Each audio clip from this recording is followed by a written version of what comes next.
infinite complacency. People went to and fro over the earth about their little affairs, serene in the assurance of their dominion over this small, spinning fragment of solar driftwood, which by chance or design, man has inherited out of the dark mystery of time and space.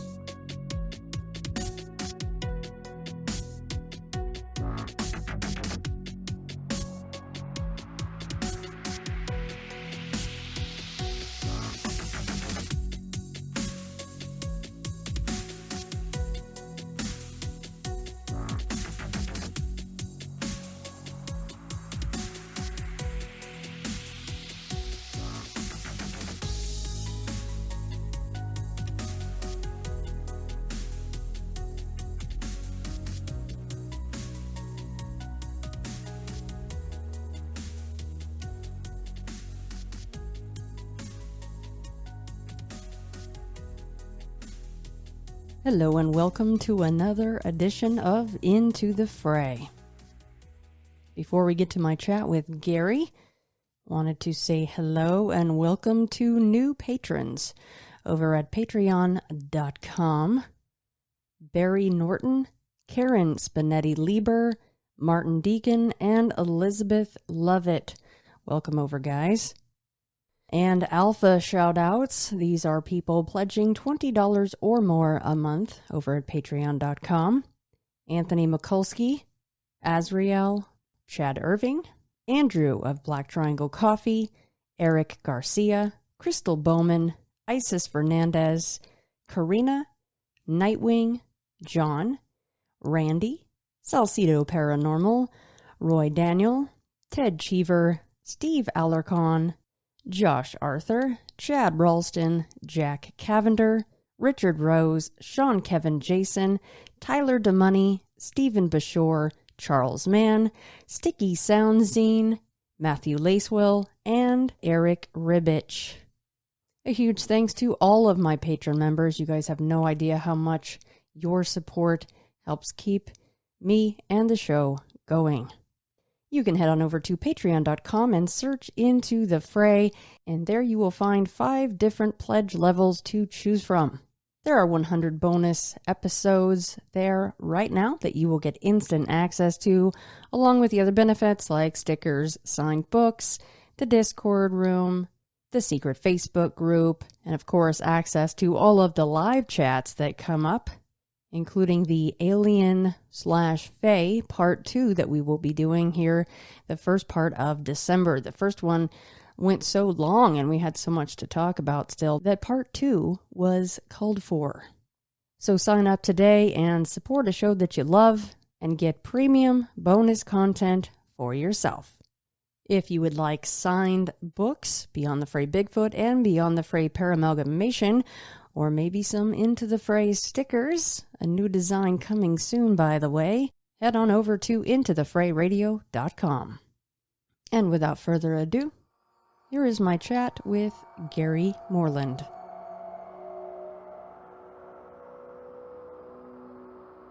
Well, yeah, Gary, so I have met you and your lovely wife, Emily, in person. And I just have to bring this up because I think it's so incredible. You, at one point, even took me along with you guys to CryptidCon a couple years ago in the form of a little cutout, which allowed me to take pictures with people that I would not have been able to. I still haven't been to a CryptidCon, but with you guys, you made it possible. I just had to add that in because it was so awesome of you guys to do that. When I started to see the pictures come out a couple years back, I'm going, I just took a picture with Lee and I've never even met him. Look at that. Look what Gary and Emily did. So a huge thank you guys because you've always been such a huge supporter of mine. And it is just wonderful to finally have you on for your own episode. It is long overdue. And I know that you've had a number of things occur enough to where you are going to be putting a book together. And of course, like we just discussed, it'll be under your name, Gary Moreland. So keep an eye out for that, guys. But today, I know that we are going to, for the most part, cover, you said, the past 20 years, which was in your last house because you guys just went through a hellacious move, much like myself. So I don't know where you wanted to start, but I am very, very excited to cover this ground with you today. Yeah, so the book I'm working on, it's called Cryptospooky. I figure that covers everything. Cryptids, paranormal, UFOs, whatever. Because like since about 91 is when I started gathering information, because I had a few experiences when I was younger. Like I had a Bigfoot experience when I was 13, various paranormal, UFO. So that all led me from experiences to research and to investigation, because I want answers. I want to know what these things are. And I've lived in the tri-state area of the greater Cincinnati area my whole life, mainly in Kentucky. My Bigfoot encounter was in Indiana. That's in the book I'm working on. I can go over it a little bit. So me and my stepdad, we were fishing along the Whitewater River. My grandparents lived on basically it was like a campground, but everybody lived there, so to speak. It's kind of like a retirement home. Everybody was older that lived there, but I loved spending my summers there. And one night, me and my stepdad decided to go fishing. It was about 2:30 in the morning, and we have like an old gas lantern, and we hear movement behind us, and we couldn't. It sounded like somebody walking. We thought maybe it was my grandfather coming to check on us, see if we caught anything or not. Well, then it stopped, and we're sitting there doing our thing, and then all of a sudden, these tiny little pebbles keep landing right in between us, like something's throwing it. We're looking around, and we hear this growl, and we thought maybe it was a dog or coyote or something. And we're sitting there, and my stepdad hooks a fish. He starts reeling it in, and then all of a sudden, this rock, probably weighed about 20 pounds, just lands right in between it. So I jump back, and I turn around and look, and there's this probably 8.5 foot tall, hair-covered creature with his arm around this oak tree, staring right at us, maybe 15 feet away. I couldn't really make out much detail in the face just from the lighting of the lantern, but I was ready to jump in the river to get away from this thing.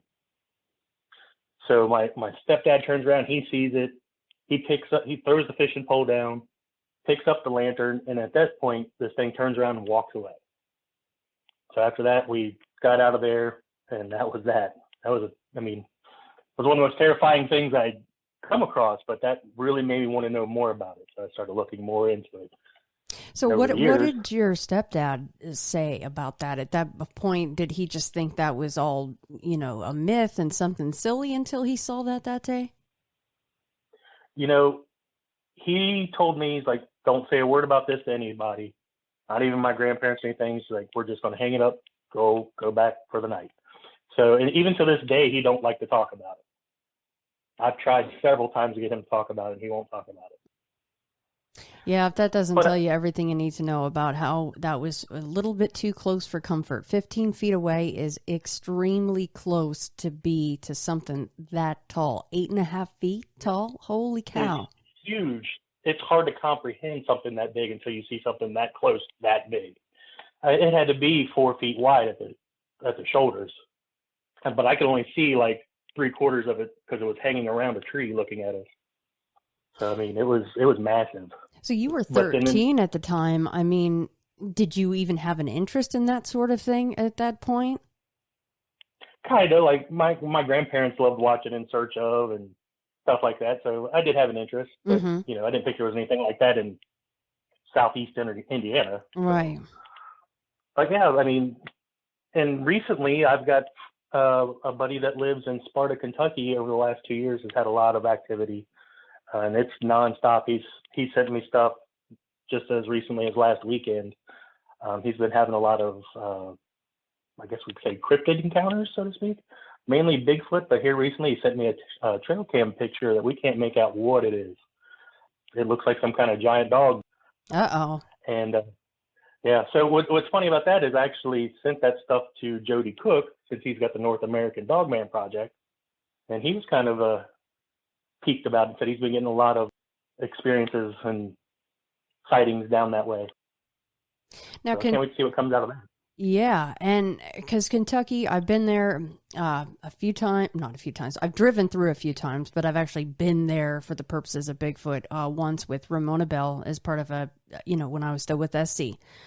Yeah. Kentucky's got a ton of, and that's where you are now, of course, and I want to let everybody know that you guys have a ton of caves there, and really a lot of interesting different places that maybe things like a dogman or a Bigfoot could kind of go subterranean, at least partially, and have a lot of places to hide. Oh yeah. Like he's been finding all kinds of like kills, like possums. He sent me pictures of possums that he's been finding where like it looks like something out of a Predator movie where their spines are ripped out and just their guts are gone. Oh gosh. They look like they're inside out. Yeah. Yeah, it's really, really weird. And Gary, is that where that track that you sent me is from? You sent what looks to be a very large humanish footprint. So yes. I'm assuming Bigfoot. So that's your friend's property. Yeah, near that area, yes. Wow. And is it okay if I put that in the show notes so that people can check that out at the website? Or is that more of a definitely. private pick? Okay. Yeah, that was a really good track. Was that part of a trackway or just one that he found out there?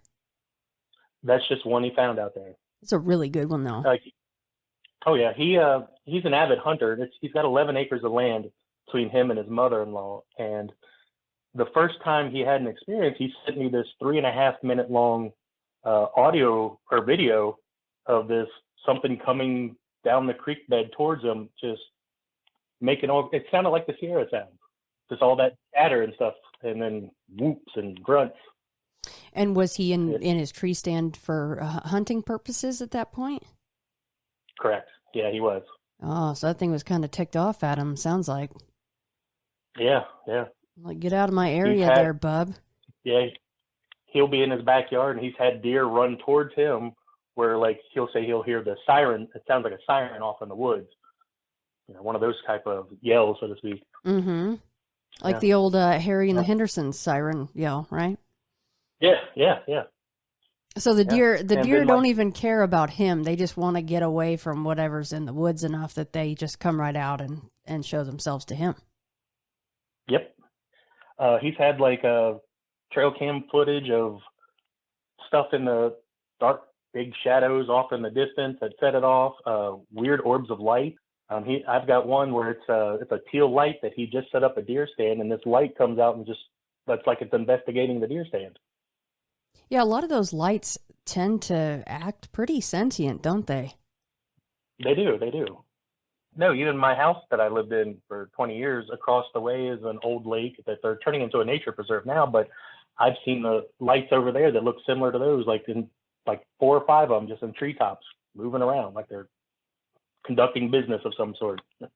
Is there anything weird about them turning that into a nature preserve, or is that some kind of a emotion that's been happening in that area? They were trying to sell it off to build factories over there. And since it's on a county line, one of the counties won't budge, so they've decided to make it a nature preserve. Gotcha. May as well at that point, right? Yeah, it's for the better anyways. Right. And like I work for the government, I work for one of the 3-letter companies or departments that a certain time of year you either get money or you don't. You're either happy or you go. I've been there for 16 years, and I also work for a tattoo shop as a shop manager, and that's been there just equally as long.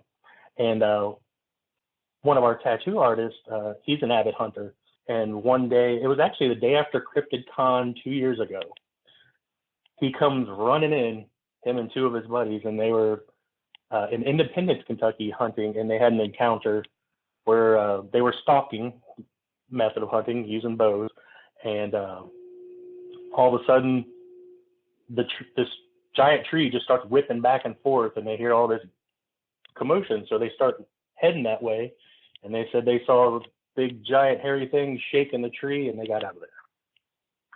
And I had never seen him so startled, because like he'd literally left the place and come back there to tell me about it. And before that, was he even into Bigfoot? No. He's actually from South America. He moved up here, became a citizen a few years ago, and he's an awesome tattoo artist and avid hunter. And yeah, he didn't think anything about it. He knew I had an interest in it, and he's like, you're not going to believe what happened. But now, with my house that I lived in for 20 years, I had it built in 2001. It's a little 3-bedroom, 1-bathroom ranch. I mean, just all one floor, no basement or anything like that. I was fresh out of college. You know, I was like, why get an apartment when I can have this house built? Because Kentucky had a program where they gave you so much money down. If you lived there 10 years, you'd have to pay it back. So I was like, perfect, let's do it. And so I had the house built, and I moved in, and everything, like, that's what I don't understand about what's initially everything that went on in the house is because, like, I was the first person there. So I don't know if it's something attached to the land or something to the furniture I had, because all my furniture was hand-me-down stuff. And then the early years when I was there, I had a few roommates, and you would never feel alone in the house. I remember when I was having the water turned on, my mom came out there and stayed so she could let them in to turn it on. And she kept just having her sixth senses, her spidey senses tingling, so to speak. She said it just felt like I was constantly being watched.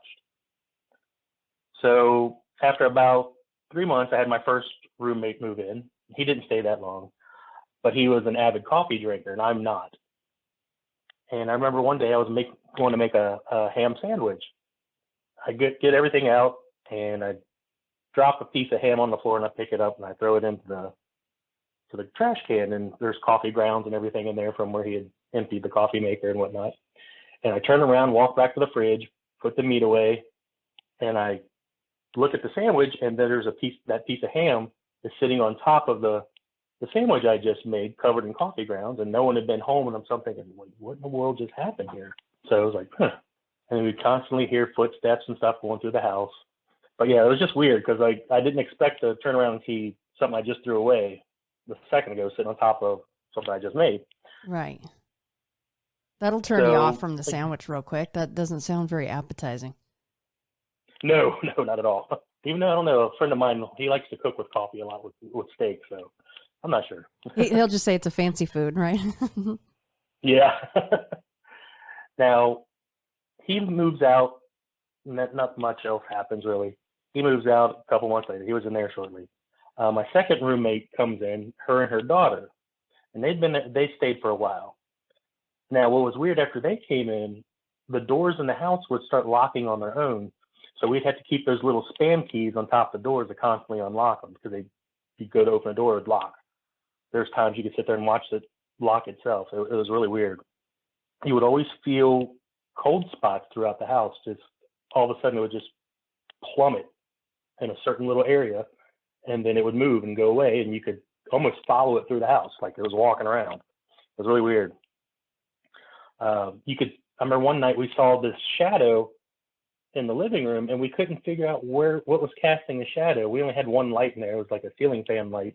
And we're sitting there putting our hands all around the light trying to figure out where this was, and we couldn't pinpoint it. And all of a sudden the shadow that was on the wall just scooches along and just moves away. So that was kind of, I don't know, at the time it was kind of like really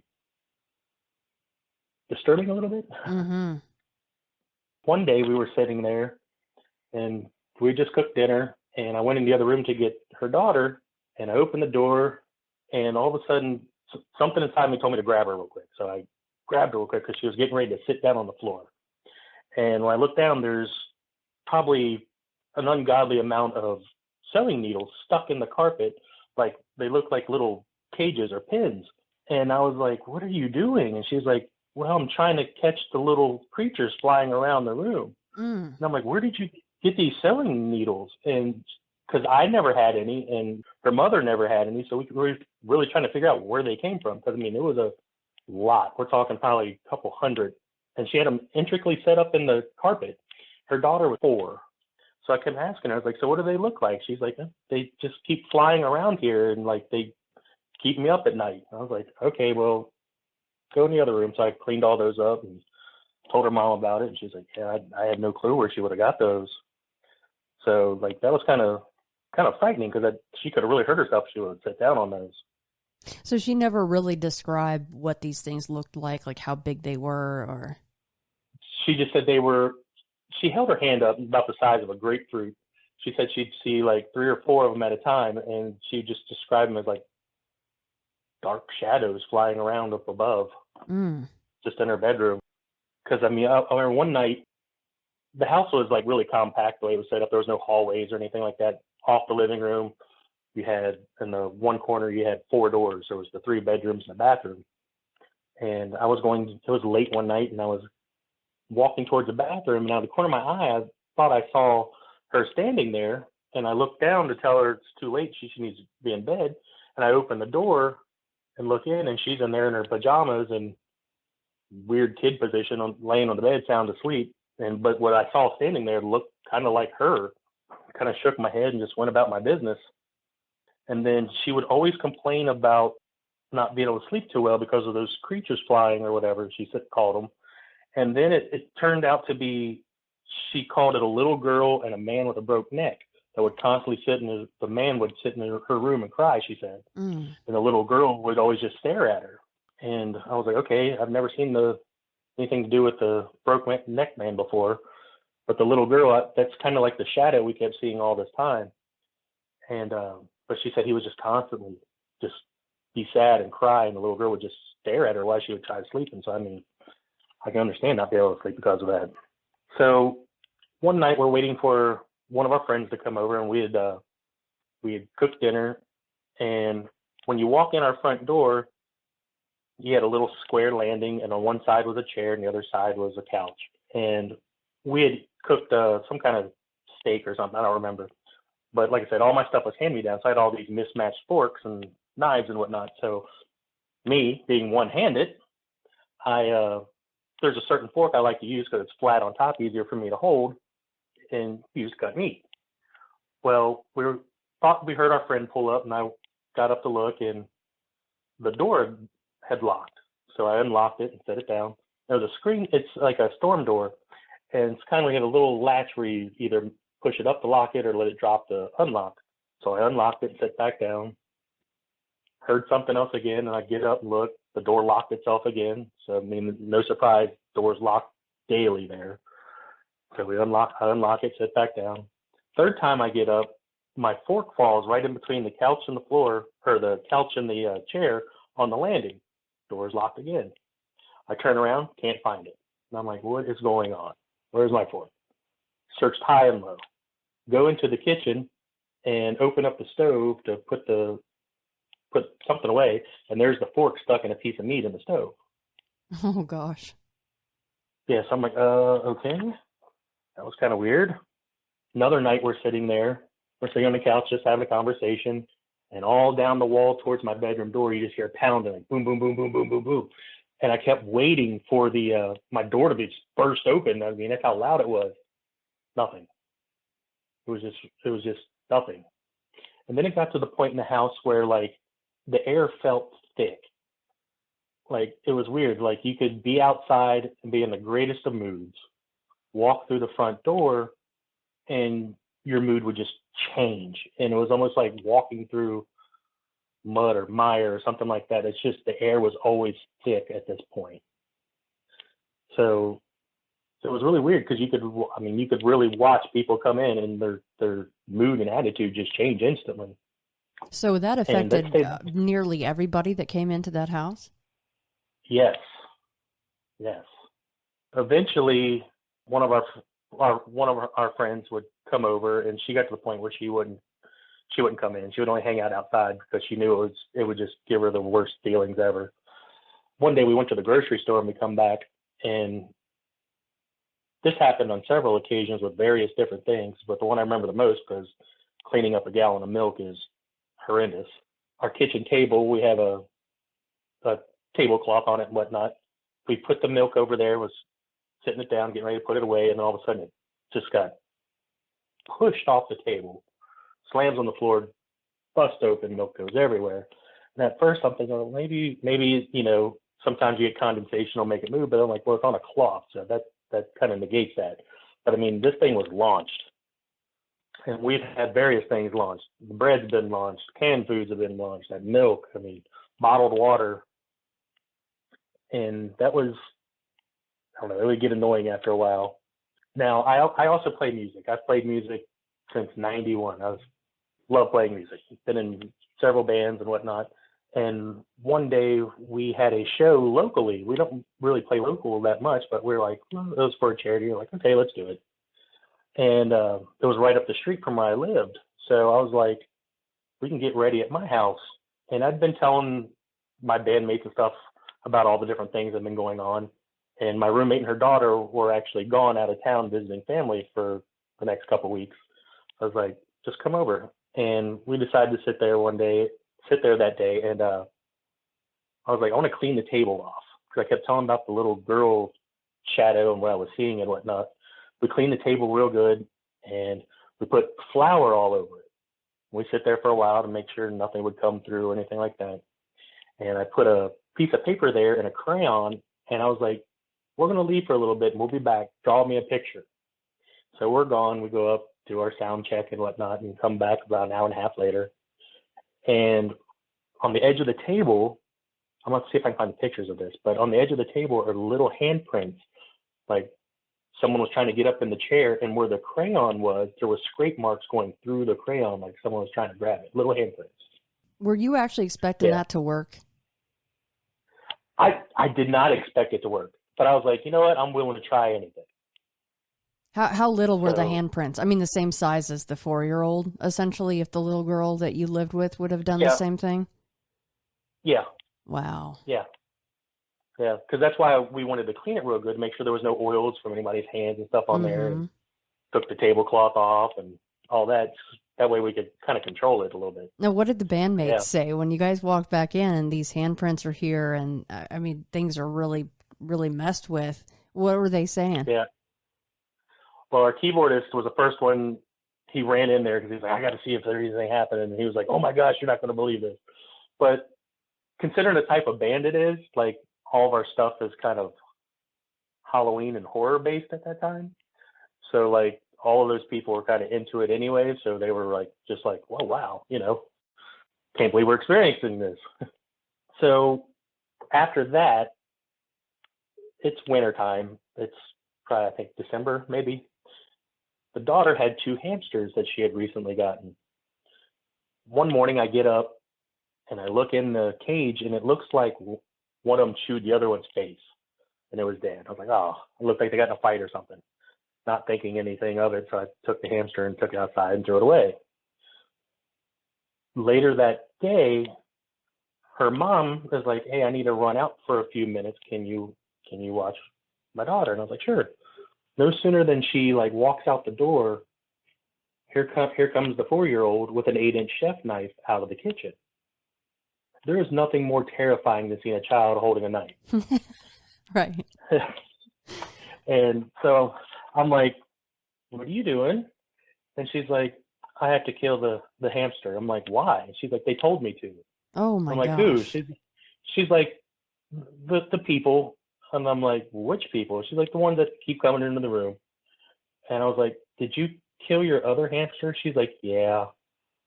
And I was like, how? She's like, I used that. I didn't realize it, but there was a butter knife sitting over there. Oh, God. Apparently she jabbed its face. And the rule in the house was, like, especially with sharp knives, butter knives not so much, but sharp knives, once you were done with one, clean it, went in a butcher block on top of the refrigerator. Because even she had a chair, she still couldn't reach it. So trying to figure out how she got this 8-inch chef's knife just boggled my mind. And I'm like, well, you should give me that knife. She's like, well, I got to kill that first. And I'm like, let's not do that. She's like, well, I'll give it to you if you don't tell my mom. And I'm like, all right, I won't tell your mom. So she comes over and hands it to me. And I'm like, okay. So then after that, she just goes about her business like everything was fine. Now I'm sitting there sweating bullets and just like stressing out because, like, one, I mean, like I said, 8-year-old with a knife. 2, just realizing that she killed her other hamster because something told her to, you know. Yeah, that's really dark. And I'm sure you're kind of going, maybe should I go to sleep now and, you know, or sleep with one eye open? I mean, what if they tell her to do other things? Exactly. So fast forward maybe a couple more weeks. One of our friends come over and she decided to spend the night. So we set up a mattress in the daughter's room she's sleeping. She goes in there. It's late. She goes in there and decides she's going to go to bed. And the daughter's already in there sleeping. And she wakes up in the middle of the night, she said, because she felt like something was staring at her. So she opens her eyes and looks over, and there's this little girl sitting on the edge of the bed staring down at her. And she looks over a little further, and there's the daughter sound asleep. So she got up, left. Next morning, I'm like, where in the world is she? And she finally called us and was like, I had to leave because, like, that little girl was staring right at me. And she had never stepped foot back in the house after that. Could not get her to come back. Yeah. So at this point, mom and daughter move out. They finally have enough money to save up, get their own place, so they move out. And then roommate 3 moves in. And he's only in for a couple months. He was coming down from New York. And at the time, I was working for DHL. And we worked third shift there. And we come home, still dark in the morning. It's about 4 in the morning. And we pull up, and my lights are going on and off in my bedroom. And I'm like, what is going on?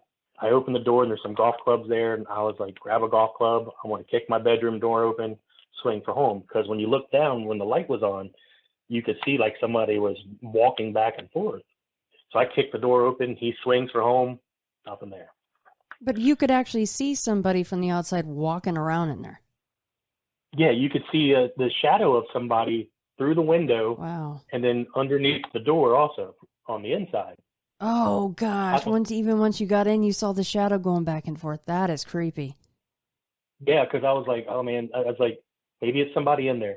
Because it looked more like a outline of a man from the outside. Mm-hmm. So I was like, oh, swing for home, buddy. And he did, and there was nothing there. Then he had a wallet that he would sit down in the same place every morning. Like we had this like little table by the door, put your keys in the bowl. He'd set his wallet there. This wallet would travel around the house. You'd go missing. You'd find it in the most obscure places. Sometimes you'd find it in a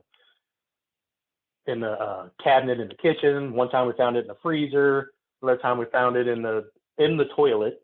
But yeah, it would just disappear and just reappear all over the place. We couldn't figure that one out. And then it got to the point where the lights kept going on and off so much that I finally got fed up and started yelling out loud, like, unless you're going to start paying the bills, quit with the lights. And would it do that all times a night as well? Yeah. Oh, that would drive me nuts. It was mainly my bedroom and the living room. And it would just on, off. Sometimes it'd be like it was trying to create a strobe, like on, off. It was annoying. But eventually it did kind of die down. Now, what about, just really quick, Gary, because you've had now at this point a few different sets of roommates and things, and some stay longer than others, but once the daughter and the mother left, was there any difference in the activity? Did it ramp up? Did it kind of tamp down for a little bit? Was there any difference at all? Yeah, it was different. That's why I think maybe whatever all that beginning stuff was attached to them somehow. Maybe even to the daughter, because it did. It got kind of dark there with some of that stuff, but yeah, this time it seemed like it was a little more playful. Mm-hmm. So, like I said, he moves out, and then I have a 4th roommate that moves in, and we work together time too at the same place, working third shift, but we would drive separate because we work slightly different hours. And one day, I guess he was home before me, and he said he heard the front door slam. Then he heard my bedroom door slam. He's like, I better go see what's wrong with Gary. Knocks on my bedroom door, opens it up. I'm not in there. Looks outside. My car's not there. So I was like, huh. So his girlfriend would come stay all the time, and she would constantly hear there's a spot in the living room where it would creak when you'd walk on it. She said there's times she would just hear that thing like someone was just marching back and forth over it constantly. And she got really wigged out by that. So I was telling a friend of mine about this at this time, and she worked for the airlines as a stewardess, so she traveled around everywhere. And she was over in Israel, and she decided to put my house on the Wailing Wall. that and the Cincinnati Reds. I guess she was wanting them to have a good season or whatever. But yeah, but she put my house on there, and at this point, I don't know if something worked or whatnot, but everything just seemed to die down. And I was like, all right, good. And at this point, this roommate moves out. Now my mom just at this point started she was going through a divorce to my stepdad. And so I left my house for a few months to help her out. During that time, like I met somebody and very quickly we got engaged. This is not Emily, this is my ex-wife. And she moved in. But she also started warning me something about she had a generational curse. And at the time, I didn't think anything of it. I'm like, okay, and sure, because she wouldn't really go into it. And I was like, all right, maybe you're just talking because of all the creepy stuff I'd told you about before. But I think maybe she did. At first, it started up, and I could tell it was totally different this time. It was a way more darker presence this time. It was always weird because like you had this feeling of dread in the house now. It went from where you'd always be angry and stuff, then it settled down, and now you'd always, your flight or fight was always like kicking. After we got married, a friend of ours gave us this monkey. It had like a cape and stuff on it, and you could pull his legs and launch him, and if he hit something, he would go off making a monkey sound. And it required batteries, and I remember taking the batteries out one time for something. I think it was for a remote control or something like that. And one night we're sleeping, and all of a sudden I kept hearing that monkey go off. And I'm like, what is going on? I go into the living room, look, and there's the monkey laying on the floor, and it was going off as I'm looking at it, and I pick it up and I open its back, then there's no batteries in it, and it's still going off. So, yeah. So a lot of times, like I did a lot of art and stuff, especially working in the tattoo business. I love to draw and paint and whatnot. A lot of years we would go up to the Chicago Comic Con and get a booth, and I would sell prints and whatnot. The night before we were leaving to go to Chicago one night, I was getting CDs out of the car, and I'm outside and I look up, and there's like this teardrop shaped fireball in the sky. Like if you held a dime in your hands and held it at arm's length, it's about how big it was. And I'm like, oh, that's weird. And our neighbors are out too, and I point up, and they're looking like, oh, wow. So my front door is open, and I yelled for my wife to come out. She's like, what is it? She's like, you see Bigfoot or something? I was like, no, better. And she comes out and sees it. She's like, well, maybe it's a plane or something, like it's on fire on a wreck. So I had her grab my binoculars and look at it, and you could see this fireball, but it was only on the bottom. The top looked like it was metal, and like the four of us just watched it go across the sky.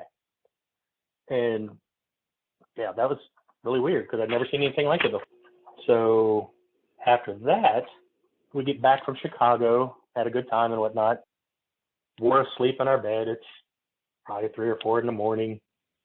And I get woken up to my wife, we'll say, touching me intimately, but crying and shaking. So I woke up like, what are you doing? She's like, I don't know. She's like, I just got so scared. And I'm like, and that's what you do? It was like really not her, but I was like, right. This is the weirdest thing I've ever experienced. It's like, forget the paranormal stuff. Like, this is weird. Right. Yeah. That's slightly unexpected. Yeah. But like from there, like things started ramping up even more. The next night I'm lying in bed. We just went to sleep, and I had, I guess you'd call it the old hag syndrome.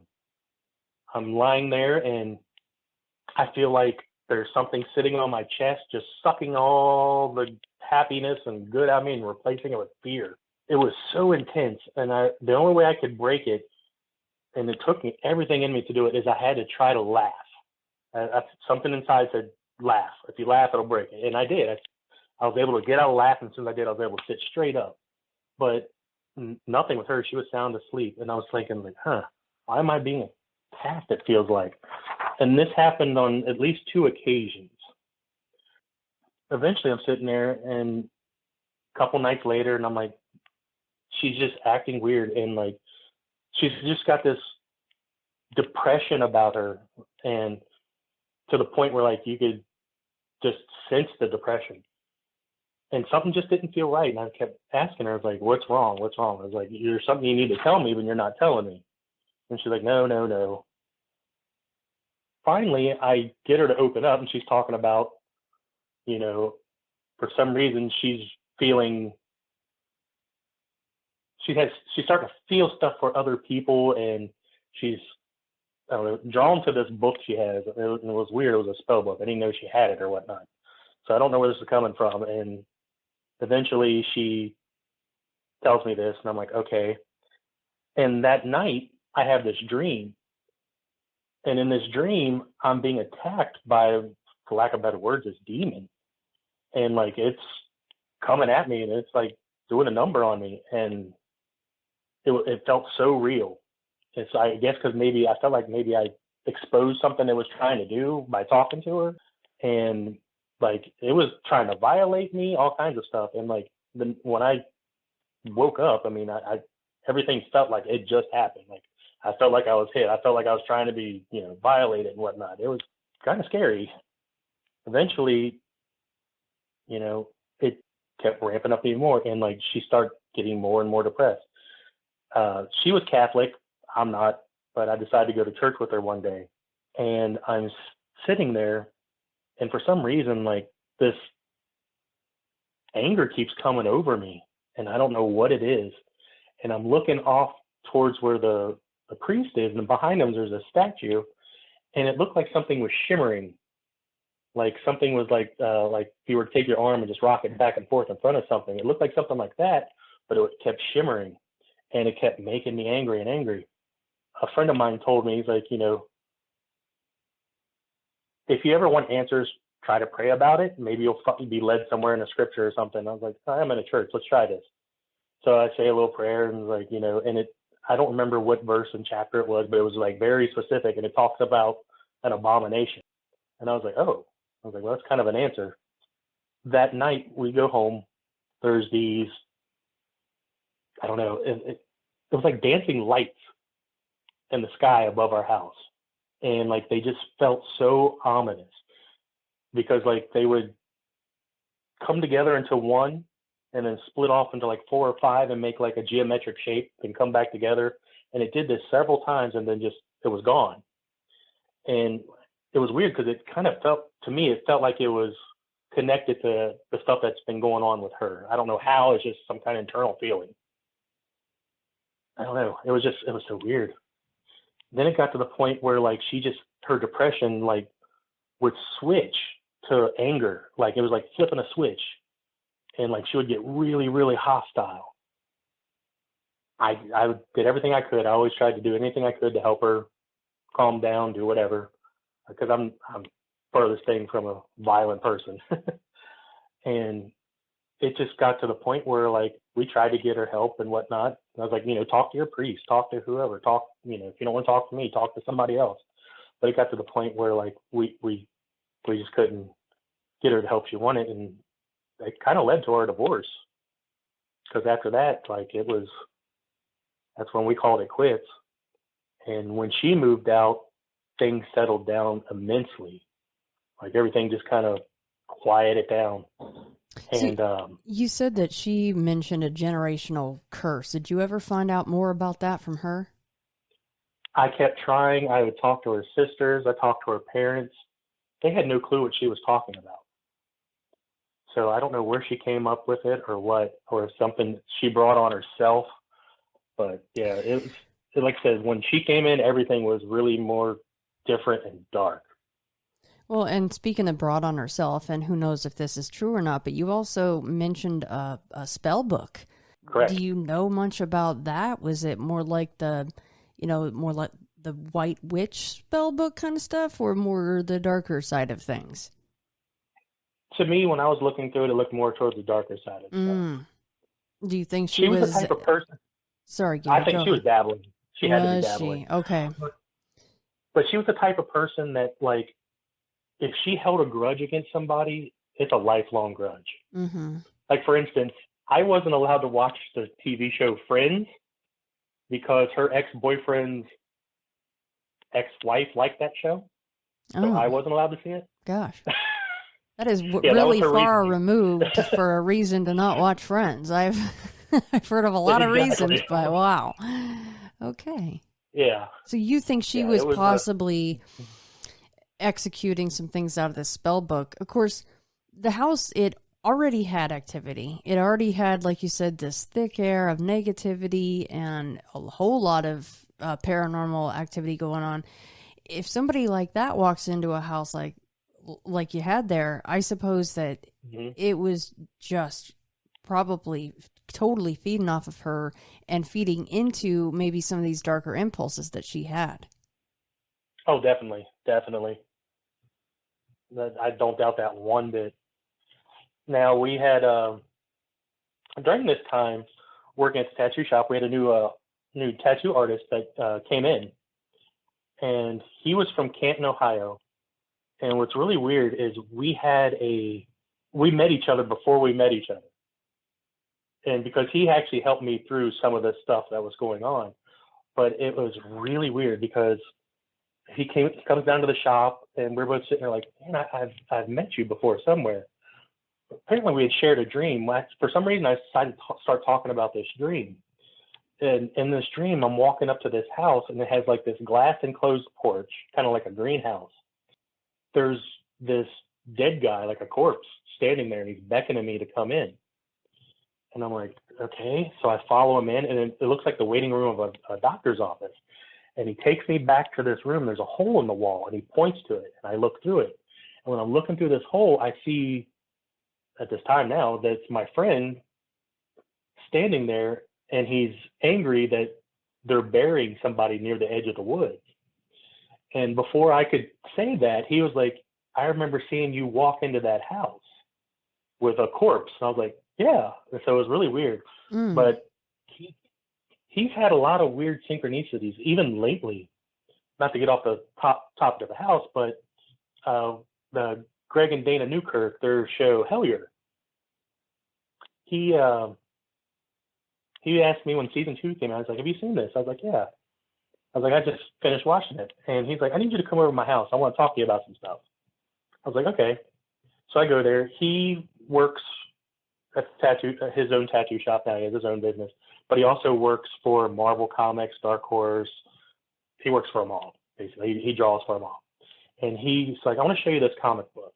And like, it was weird because he'd been working on this comic book for like the past 4 years, just his own little side project. And it had to do with a lot of the synchronicities from that show. But as he's telling me about this, he does everything digitally. He's got his speaker sitting there. And all of a sudden, the loudest, as he's trying to get to this part to tell me about, the loudest static comes through these speakers out of nowhere. And he's like, hold on for a second. He's like, I want to pray over this. And as soon as he starts a prayer, like the static just goes and shrinks back to nothing. It was really weird. When I had issues with things, I go to him. A lot of times he's able to help me find answers. But with the house, back to the house, didn't mean to go off on that tangent, but after she left, everything settled down. And to this day, as far as I know, she still has a lot of problems, lots of problems, because I'm still friends with her sister and her mother. And, they even love Emily. That's just really weird. Well, But, who wouldn't love Emily? She's amazing. Right. But after that, a year and a half goes by, and then I meet Emily, and we get married, and we're in the house for a while. But when she comes in, there's nothing really happens except maybe a few bumps and knocks and stuff like that, but nothing like it was. And the house actually felt good. And then here, just about a month and a half ago, we sold that house and bought a new one. And I kind of keep my eye on that house. And I have my neighbor keep their eye on that house too. Because like the people that bought it, I sold it cheap so they could buy it, flip it, and make a profit. But they're like doing all this renovation in there. So I want to see if anything comes of that. Oh, doing renovations. That's always an interesting prospect, right? With an active house.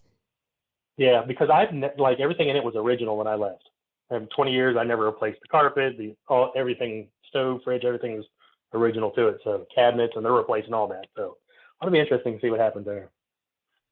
Now, since we've moved into our new home, we've only had one thing happen. We have 2 dogs. We have Molly and Zoe. Zoe is a 3.5-pound Chihuahua, and Molly is a Chihuahua Terrier mix that weighs about 15 pounds. Now, when you leave, Molly barks. She wants you to stay. So she just constantly barks until you walk out the door. And just 2 weekends ago, we were leaving, and we were out on our back porch getting ready to head into the car, and we heard Molly in there barking. But every time she barked, I would hear somebody go, Molly, Molly, like they were trying to calm her down. Mm. And we were just looking at each other because it was coming from the back of the house where she was barking. It was like, huh. We're like, there's an old age home, retirement home across the street from us. We're like, huh, maybe we had a visitor from there. I don't know. Yeah, I suppose it wouldn't be out of the realm of possibility that someone or something followed you, right? Yeah. It didn't sound like a little girl or anything, though. No, it sounded like an older lady. Our old house, like I said, was built. This one is 95 years old. Oh, wow. So it's got a little history. Now, But Gary, yeah, about your other house and the man with the broken neck, which, I mean, that is such a specific detail for that young lady to come up with, right? And the little girl. She even described like what he was wearing, saying he was wearing a green sweater with letters on it, and he had jeans on. Wow, that is so specific. A green sweater with letters on it. I wonder what the letters were. Did she ever tell you? No, at the point she really didn't read or anything. Too little, so, yeah. I mean, just knew they were letters. Do you have any inkling as to why those two people would have been there? Like you said, you built the house. You were the first person to move in there. You mentioned land and maybe hand-me-down furniture. Have you come up with anything over the years as far as tying those people in with you or the land or the furniture? When it comes to the little girl and the guy with the broken neck, I'm going to say it had to be with them.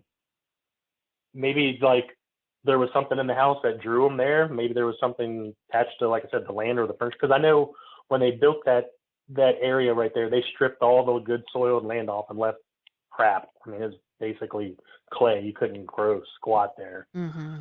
So I don't know. And there's actually a quite famous haunted place just down the street from it too, the Gaines Tavern from the Civil War. I think the ghost hunters were just there about a month ago.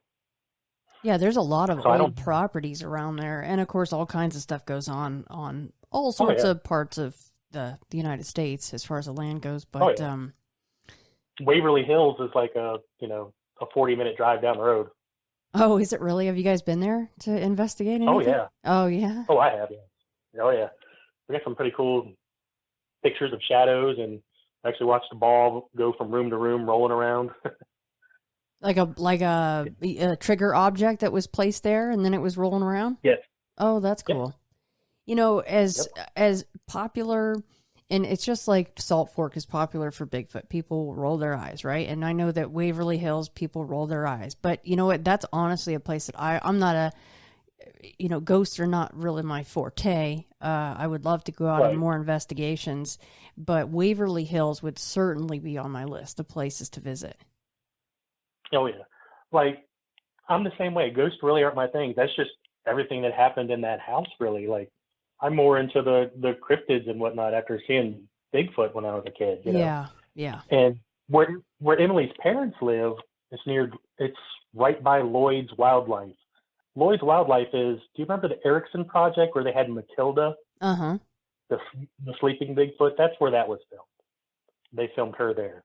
I had 2 encounters out on her parents' property. Actually, we had one on her birthday in 2020 where there was about Yes, would you tell that? Because you messaged me about that, and I would like to hear that if you'd be willing to share.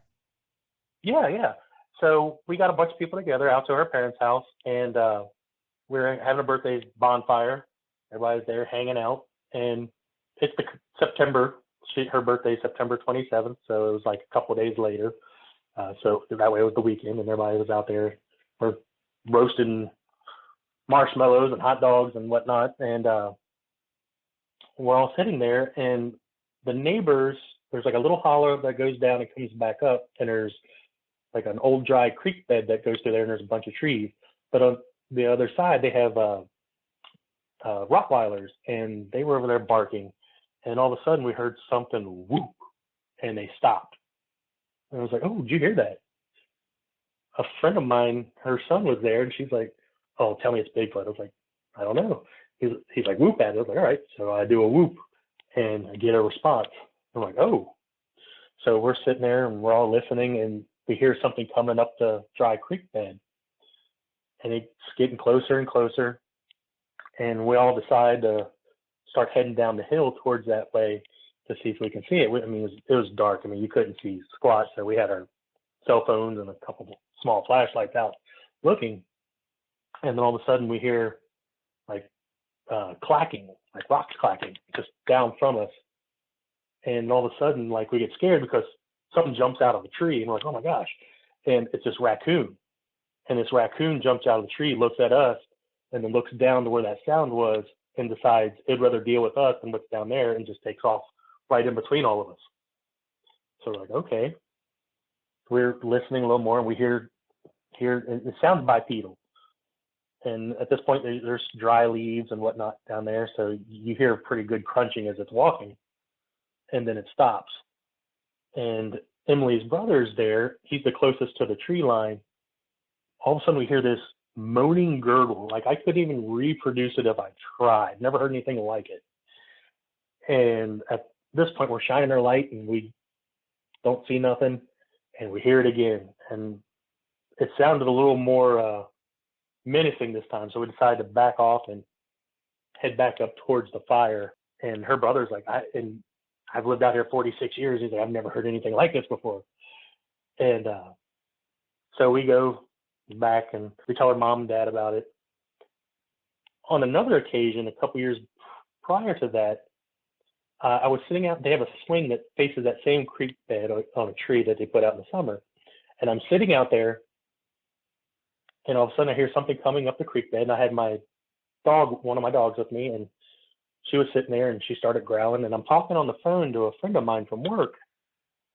And all of a sudden I got this uneasy feeling, and he could hear it over the phone. He's like, "What is that noise?" I was like, "I don't know, but I feel it." It was infrasounds, what it was. I'm pretty familiar with infrasound because, like, I try to use it in some of my music because you can get different feelings out of people with infrasound.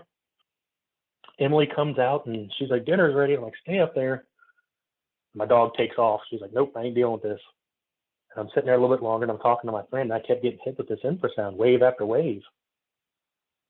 And I was like, "Dude," it was like, "if I go missing or something, tell them Bigfoot got me." I was like, "Seriously?" I was like, he's like, "Okay." So I hung up the phone, and I go into the house, and I tell her dad about it. Her dad's like, "Oh, must be that ape I've been hearing down in the creek at night at 3 in the morning going on." Yeah, I'm like, "Well." And then to come find out, there's a road. They live on a bend of a road, and there's another road that goes back. It's named after the family that lives back there. And they're one of the bigger farmers up in northern Kentucky. So they grow everything from tobacco to soybeans and whatnot. So they have their own, like, little lumber mill back there that they make their own tobacco sticks with. And one winter, they got pictures of like 15-inch long footprints in the snow going around all their lumber. So I was like, something's got to be here. So I go down later to where I heard it, because I heard it leave. I didn't leave until I heard it going back down the creek bed. I go back down that way, and I'm looking around, and from where I kind of pinpointed where it was, you could look up, and it was a perfect site to where I was sitting. And then as I look up, about 9 feet up in the tree, all the bark was picked off. Like something had been sitting, I guess, watching me during that whole thing and picking bark. Unfortunately, the way it's an old creek bed and it's mainly rocks and leaves and stuff, you can't really see any kind of footprints. That was a similar area on Emily's birthday too. So from that vantage point, you've seen where the fire pit is, and beyond that, across the street, you could see over there. And at that time, during Emily's little get together, the neighbors across the street, their kids were outside playing. So whatever it was had a perfect vantage of all of it right there. The ape in the creek. I love that description. He's like, "Oh yeah, it must be the ape in the creek I've been hearing." So what kind of, did he expand upon what he had been hearing? Well, he's in his 80s now. At the time he was, I think, 76 when this happened. But no, he was just like, yeah, because he goes out on his back porch all the time and just sits. and smokes a pipe. And he was like, he was up one night and he just kept hearing, he said it sounded like an ape just causing a ruckus down in the creek down behind the house. Oh, wow. Just real matter of fact, huh? Yeah, that's just the way her dad is. Now, also in that same area, you have to go back Bagby Road to get there. When I was in high school, we always heard about a werewolf, that there was a cow in a tree and a werewolf put it there or something like that. And we'd go out there to investigate. Little I know that right there is Emily's backyard at the time. But what was it, 2019, I got a call from somebody that lived on Bagby, and they're like, we just saw, a giant creature going across our soybean field. And I went out there and looked and talked to them. They were fixing a fence on the back of their house, and like they saw this thing going from east to west across their field. And I was like, okay.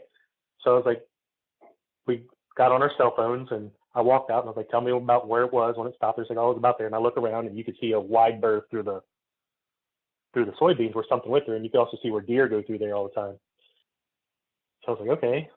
I'm looking around, and I was actually able to find a couple tracks. They weren't really castable or anything, but I also found a big clump of hair. It was about 6 inches long, and it was stinky. It smelled like BO. There's horses in the area, but it didn't look anything like horsehair or even feel like horsehair. So I collected it, and I still have it. I'd like to get it tested one day, but it gets kind of pricey. But that's all within that same area right there, all within like a mile of the crow flying, so to speak. Now, what is this werewolf story with the cow in the tree thing? What else is there to that? So there was, in the 90s, it was like, I was probably like 94, 95.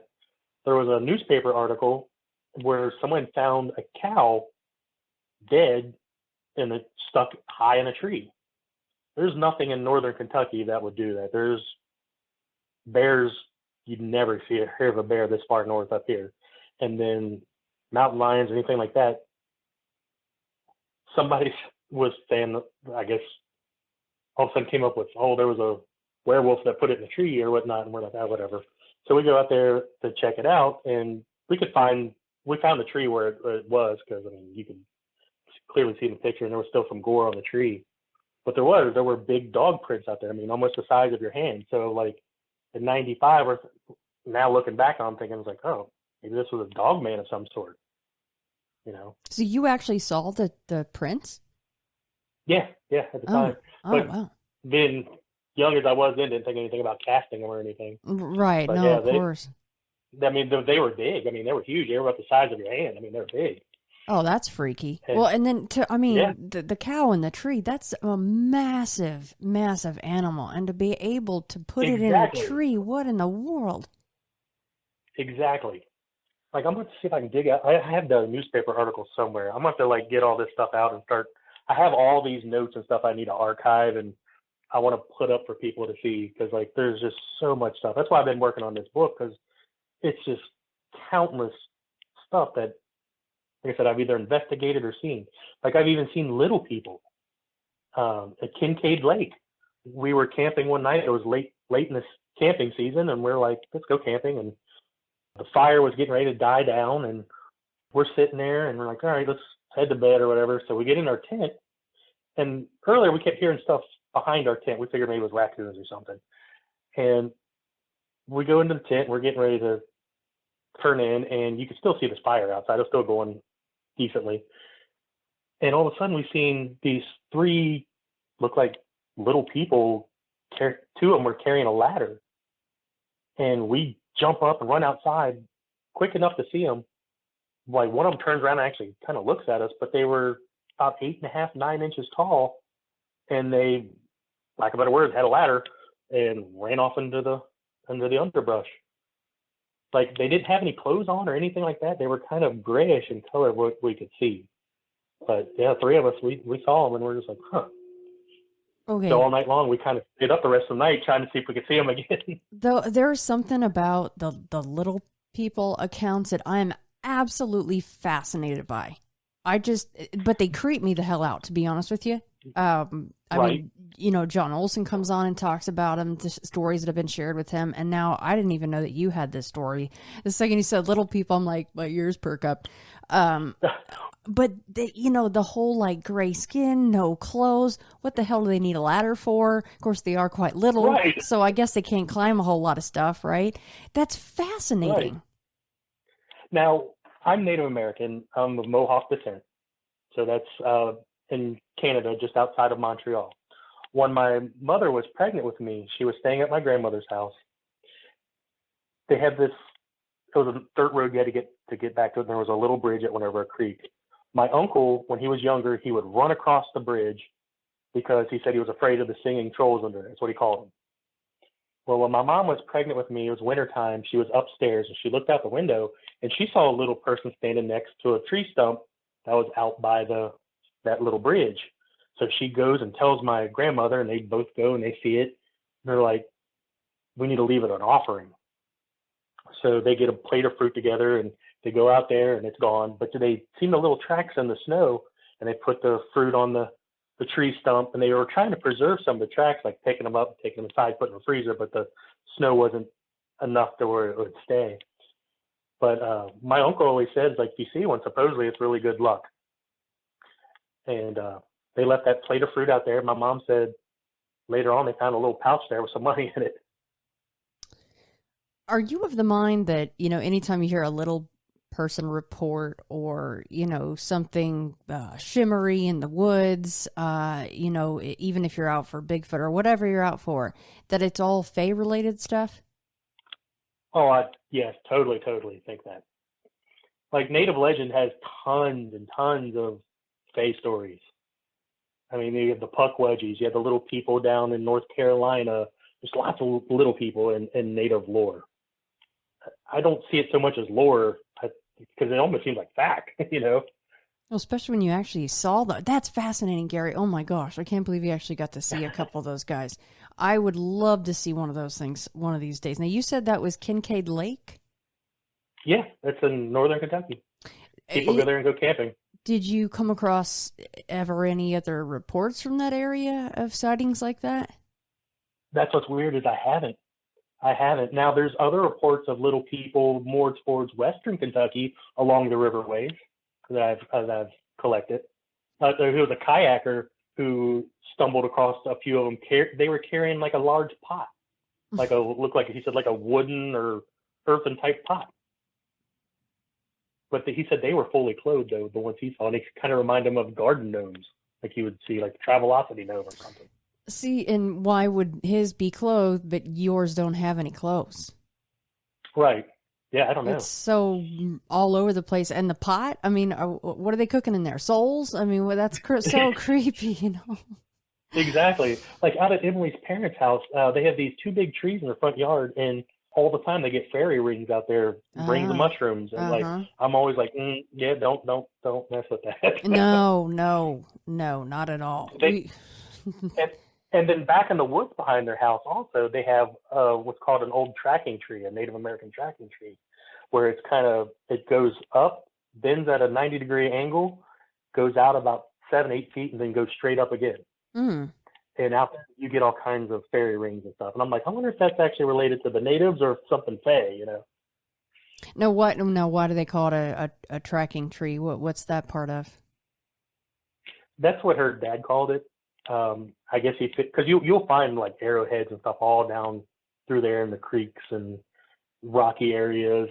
But he was saying that was basically, I guess, labeled as a hunting area because natives really didn't settle in Kentucky. It was more of hunting. They kind of considered the land kind of cursed. And by that is, if you live in Kentucky, you suffer from allergies horribly. Also, like when it's cold here, it's a wet cold. So it's super cold, and when it's hot, it's a wet hot.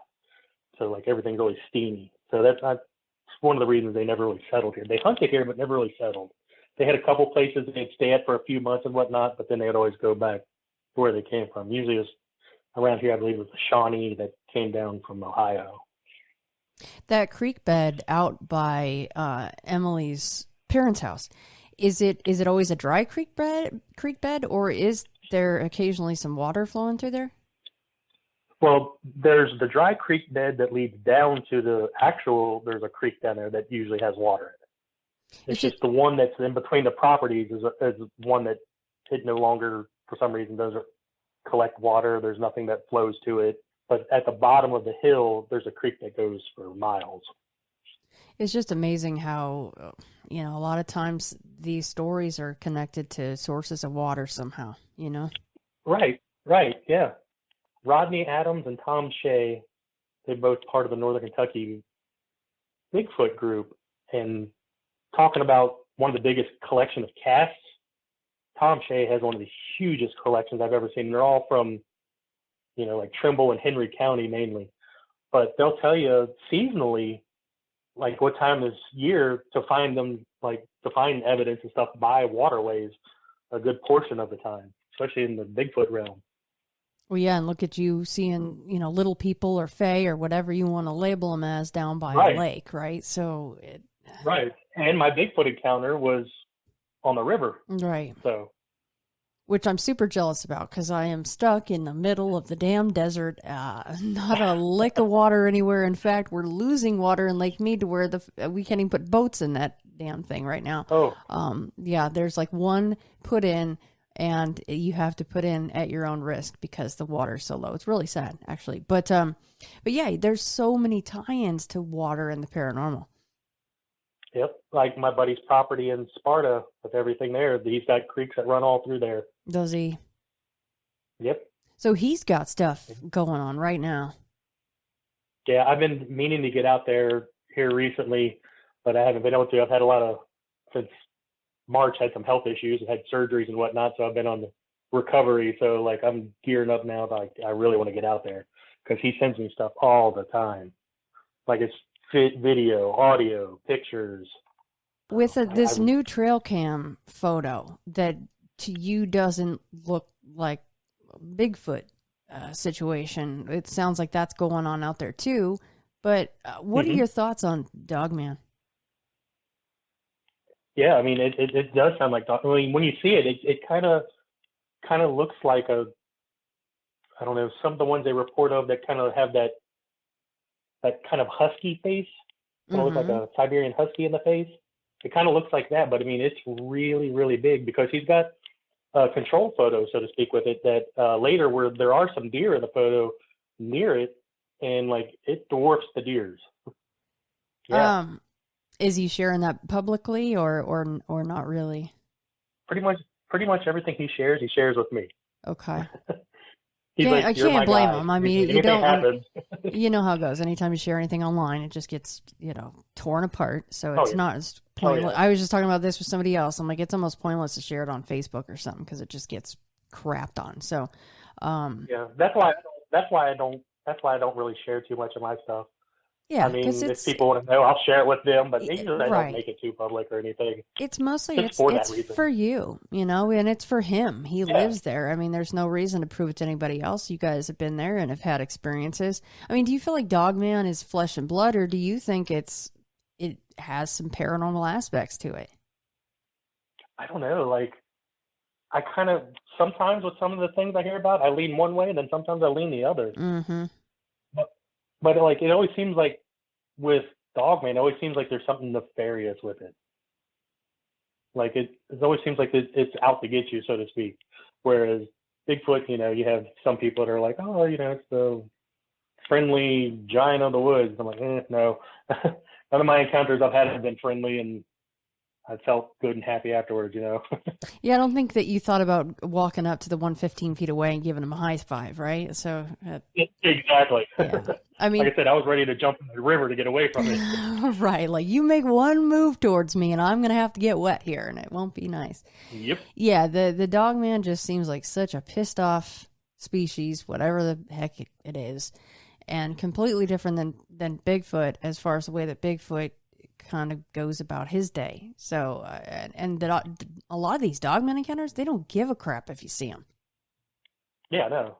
And, personally, I think we've probably seen them and not even realized it. Like, I'm sure there's been some hit by cars that just look like giant dogs on the side of the road that have been hit. Mm-hmm. Yeah, to me, I would want to see any of this stuff. I really would. Little people, hell yes. I would absolutely love that. Bigfoot, of course. Dogman, yes, But with Bigfoot too, I suppose, is stipulations, because it's always to be careful what you wish for. I mean, 15 feet away, you have nowhere else to go, but there's a Bigfoot 15 feet and then water in front of you. Well, they can swim. And if it wants to, you guys are getting drug off into the woods. I mean, how are you going to fight that off? Because exactly. How many times have we heard, and you guys were fishing, whether or not you're armed, I've asked countless people and people that hunt every single year, and they've done it for 30 years or whatever, and they're going, my gun wasn't nearly big enough to save my life if it came after me. Oh yeah. I mean, I'm an avid hunter, and even if I'm deer hunting and have a 30-06, I don't think that would have done anything. Right. Unless you're getting, like, maybe if its mouth is open, you get a lucky shot. Yeah, I don't think anything's happening. I mean, do you think as far as proving Bigfoot, do we need to have a body or part of a body? For me, no. But for everyone else, yes. Mm-hmm. I've seen all the proof I need with my own eyes. Yeah, for sure, huh? Is it hard then to hear not the skeptical people? It's good to be skeptical, but the real, like this, they call them scofftics, the ones that are just, you can't even begin to speak to them. It's got to be frustrating to at least a certain point, especially those of you that have actually seen this thing, going, boy, if I could just give you 3 seconds of a view of what I saw, you'd be changing your tune really quickly. And if you lived in the woods, you'd probably move out of the woods after having such a big revelation. Oh, yeah. Well, I won't go into the woods without at least a sidearm. Well, yeah, you guys got all kinds of things in Kentucky, including crazy people, which we all do. But it's good to go into the woods armed, because you got all kinds of stuff out there. Oh, yeah.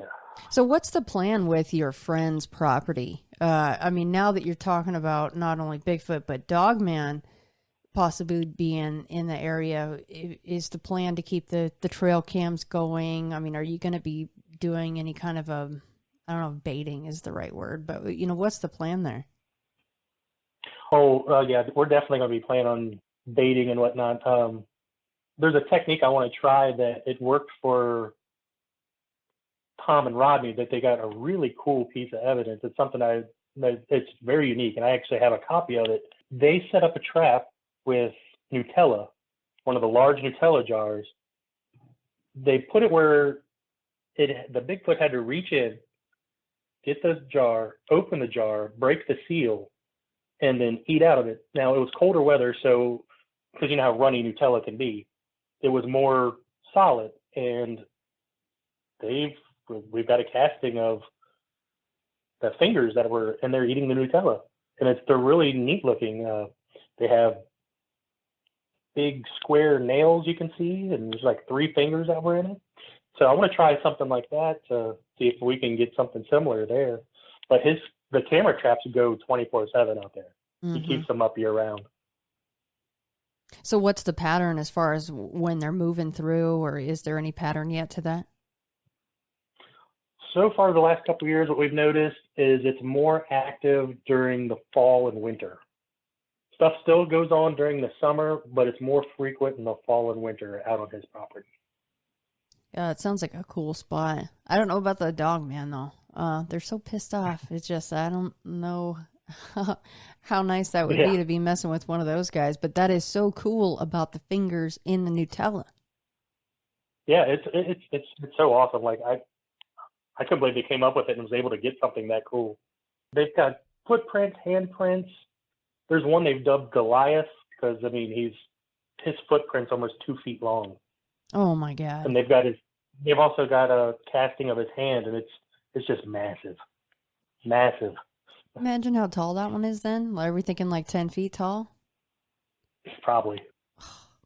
Cliff and Bobo actually have been out to Tom's property where he gets a lot of this evidence and seen his collection. Like, he's even had hair samples that he's had tested. Jeff Meldrum tested, mm-hmm. and they come back. It hit the golden standard, so to speak. Right. Yeah, if it passes the Meldrum test, then you're really onto something. Yeah, I've heard about his property. I've always wanted to get out there because, I mean, like you said, there's so many things stones throw pretty much anywhere you go in Kentucky, there's something going on out there. There is. I mean, that cave system is the largest in North America, the Mammoth Cave System. I mean, it literally goes all the way across Kentucky and beyond. Yeah, where did I go? It was Carter Caves area when I went down there with Ramona and heard a couple of interesting things, but we didn't see what was making the noises. So you can't call it Bigfoot for sure, but definitely heard some interesting things down there. Yeah. Like Kentucky's it's a land of wonder for the strange, so to speak. Yes, it is. Yes, it definitely is.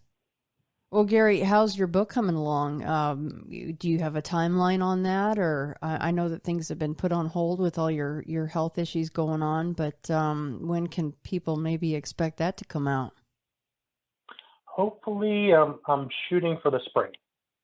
Awesome. I am super excited about that because you've been looking into this stuff. I mean, basically your whole life, not that it was even something that you raised your hand and said, oh, I'll look into that. It's just, I mean, look at what has gone on in your life. So it's only natural that you start to kind of write these things down. Definitely. Like I said, I mainly do it for me. And if anybody wants to talk about it, I'm like, let's talk. Yeah. And one thing I've learned with all the different communities out there, be it a Bigfoot community, a paranormal community, UFO, it's so divided, like among things. You can post one thing and everyone just rips to the shreds. Mm-hmm.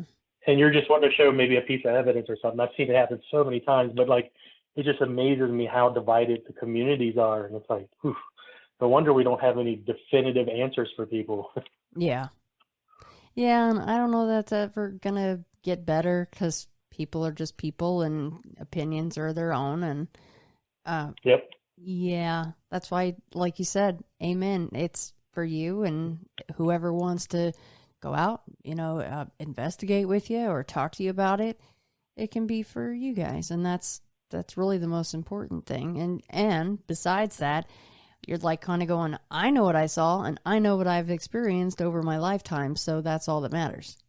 Well, Gary, I cannot thank you enough for finally coming on. I can't believe it's taken us this long to talk, but I think it was a good timing. Let me know, when the book is about ready to come out, so I can help promote that, of course.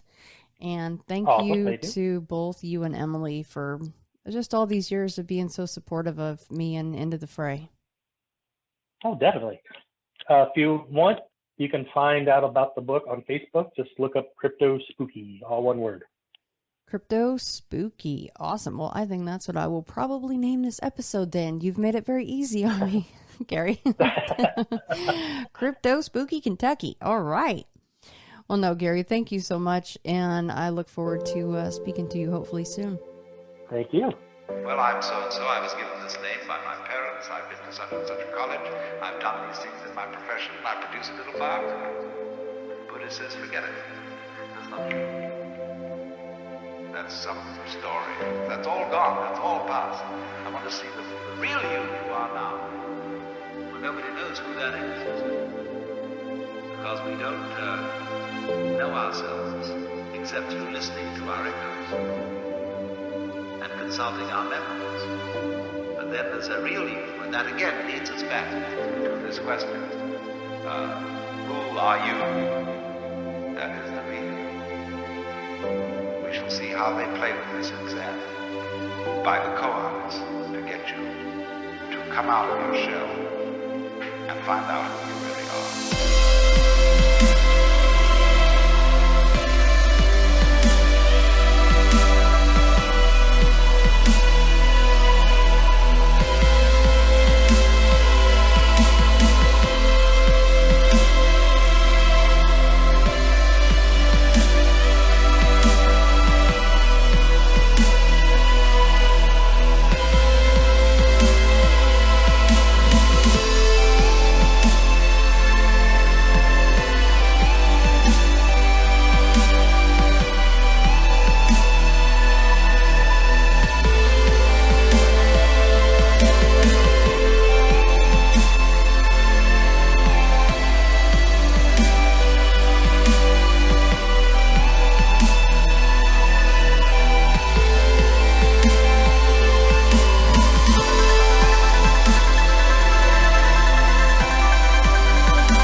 reincarnation. That after your funeral, you will suddenly become somebody different, living somewhere else. They will say reincarnation means this, that if you sitting here now are really convinced that you're the same person who walked in the door half an hour ago, you're being reincarnated. If you are liberated, you understand that you're not. The past doesn't exist. The future doesn't exist. There is only the present. That's the only real you that there is. The Zen master Dogen put it this way. He said, spring does not become summer. First there is summer, and then there is spring.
When you settle down in the train to read your newspaper and so on, you are not the same person who a little while ago left the platform.